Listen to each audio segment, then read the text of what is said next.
All right, let's go over the treatment of hypoglycemia or a low blood sugar. We're going to go over this one because remember it's a little bit more urgent that you treat it as soon as you know that it's happening. So once you know that your dog could have a low blood sugar, so let's say you gave too much insulin by accident, you gave a dose, someone else in the house gave a dose because neither of you knew that you were both giving a dose, you know the blood sugar is going to go low. Or your dog ate their meal, got their insulin, and then threw up all their meal, or they didn't finish all of their food. Those are all common reasons why a dog's blood sugar could go low. So if you see that something like that has happened, you have plenty of time. You just basically need to see if the dog will eat a meal for you. So if you've given double the insulin, ideally the dog needs double the food.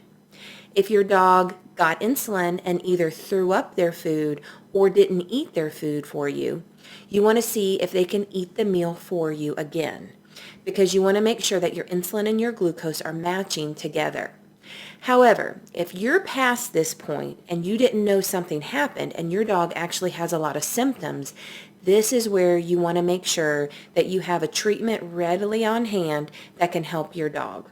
Okay, so if I see Stillwell as having a low blood sugar and he has symptoms, I know that I need to get sugar in his body as quick as I can. So in order to do that, you need to find something that has pure sugar in it. So two things that most people commonly have in their cabinet already is, my favorite is the first one, is syrup. So I make sure that I always have a bottle of syrup ready for Stillwell in case he has a low blood sugar. Syrup is pure sugar. If you don't have syrup or you don't want to use syrup, the next thing that you could try using is honey. So honey, just like syrup, is pure sugar. So the next thing to think about is, how do I actually get it into my dog? So before you do it, you want to make sure that it's safe for you, that you're not going to get bit giving your dog either sugar or honey or something else that you've worked out with your veterinarian. So if your dog is very, very angry or aggressive with a low blood sugar, it might not be the safest thing to treat their low blood sugar with your hand or your finger. So you want to make sure that you get them to a veterinarian right away because you don't want to get bit. You want to stay safe as well. So if your dog is okay with you giving a little bit of sugar, you don't want to just pour it in their mouth. One, it's going to go everywhere and make a mess. And then you'll not only be dealing with your dog, but you'll have to clean up the entire mess on the floor and your dog, which can get annoying if you do it. But the second thing is that if a dog's not really mentally with it and they're confused or they're very, very drowsy, it's easy for them to inhale what you've just given them.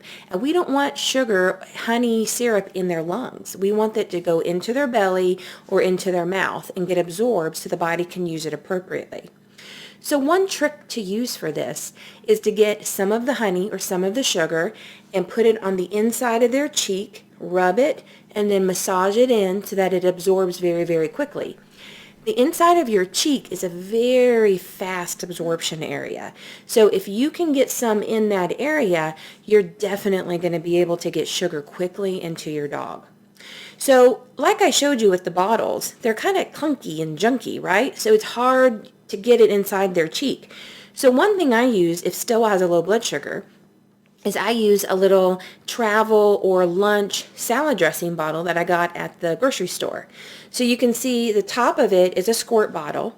So it's very easy, if Stillwell does have a low blood sugar, to open up his cheek, squirt a little in, and then rub it in and massage it in to make sure that it gets all the way absorbed. This is also good to use if you're traveling because it's very easy to have in the car with you, and then you're not having to take a big clunky bottle with you. All right, so treating low blood sugars is something that you can do at home, but make sure that if it gets too advanced, you can't treat it, your dog's way symptomatic, or the dog's not in a state where you can treat it, that you get him to a doctor or a veterinarian as soon as you can. It's important to have a plan so that you know what to do, because when you see one, you might get stressed out just like your dog's stressed out. So if you know what to do, you're going to handle it much better.